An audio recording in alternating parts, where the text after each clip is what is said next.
طالبان چوټي شو نو 10 لک روپۍ په موږ باندې د باغ دکان او سنشای سره پاتې وي هغه کې اوس 3 لک پاتې دي د باقي پوره شوي. مولانا صاحب محترم استاد سره څومره طلاب په دې مدرسې کې سبق وایي؟ څومره ورته نږدې کړی؟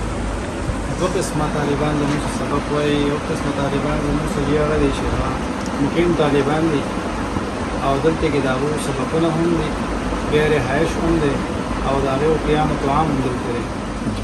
نو دا تقریبا موږ عام طور د 150 پورې کسان اخلو او دې نه پس دا زموږ سره مستقل دلته اوسېږي او کس نیم که چېرته لاړ شي جومات کې یا درس کې یا امامت کې هغه نو د دې ټول هر څه دلته 150 طلاب چې کوم دي هغه مقیم دي. دا مقیم وي، دا موږ ساتو رسوي.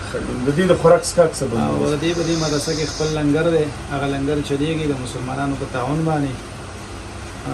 اگر چې قرضونه په مدرسه باندې وي خو بهرحال موږ دا یو عزم کړی او چلیږي. تیر کال نه مثلا زموږ په دې مدرسه باندې چې دا کال تیر شو او موږ دعاګانې وکړې طالبان چوټي شو نو 10 لک روپۍ په موږ باندې د باغ دکان او سنشای سره پاتې وي هغه کې اوس 3 لک پاتې دي د باقي پوره شوي. موږ خپل مسلمانانو ته دا درخواست کوو چې فرض کړي ولغړنګي زموږ سره په دې کې تعاون کوي، په خپل طریقه باندې خپل اعتماد حاصل کړي او د الکانو دا طالبان چې څومره دي راشي وګوري او د دې خپل بچو د علاقې خلک ته ټیک دی جی. نو دا به خیرین علاوه ماسپخین ټیم کې د ماسپخین مانځنه پس د ماښام پورې بیا زموږ سره دلته کې پیدا ناظره او تجوید کېږي، دا کېږي، دا حفظ کېږي. نو دا کلاسونه ماشومان هم پای کې تقریبا په 100 ماشومان پای کې می دا یو ټول ورځ دا ډیوټي د روان وي، د ورځې د شپې د سبقونه خدمت د دین په سنه مرتبه کې کېږي. الله پاره زموږ قبول کړي. ټیک دی جی. مو تاسو شکریا ادا کوم چې تاسو راغلي. ټیک دی جی. مولانا محترم تاسو د مولانا احمد جلیل صاحب خوږی خبرې چې کومې دي هغه واورېدې.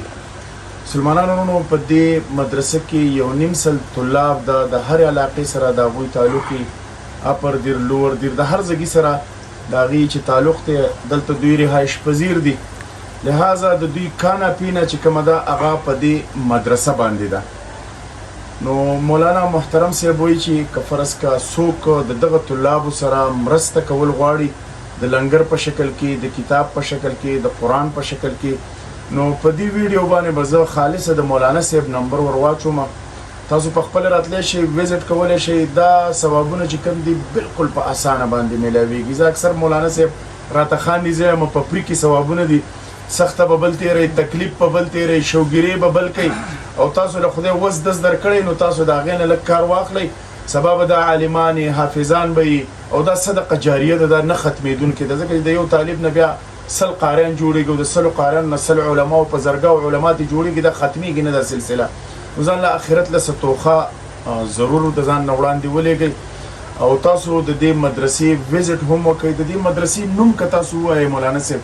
د دې مدرسې نوم دی جامعه سیدنا معاویه. جامعه سیدنا معاویه. بهرحال د دې نمبر به هم موږ ورکو. یو نیم سل ماشومان په دې کې مقیم دي چې د هغې کانا پینا په دې مدرسه باندې ده، وفاق المدارس سره رجسټر هم ده. نو بهرحال کمرونه 15 په دې کې صرف استادان دي. مسلمانانو دا یو ټکی پکې ډېر ضروري دی چې 15 په دې کې استادان دي. نو تاسو ووایئ چې په دې کې به تعداد څومره. نو بهرحال تاسو ټول ښه پوهان یې، الله تعالی هم راته خوشحاله لره. ملګرو که پروګرام کې زموږ نه څه غلطي شوي د هغې بخښنه غواړو، معذرت کوو. په لوی الله هم سپارو. تر بل پروګرامه پورې خپل قربا په ځل وهاب سواتي له ورکړو اجازت. د الله په امان.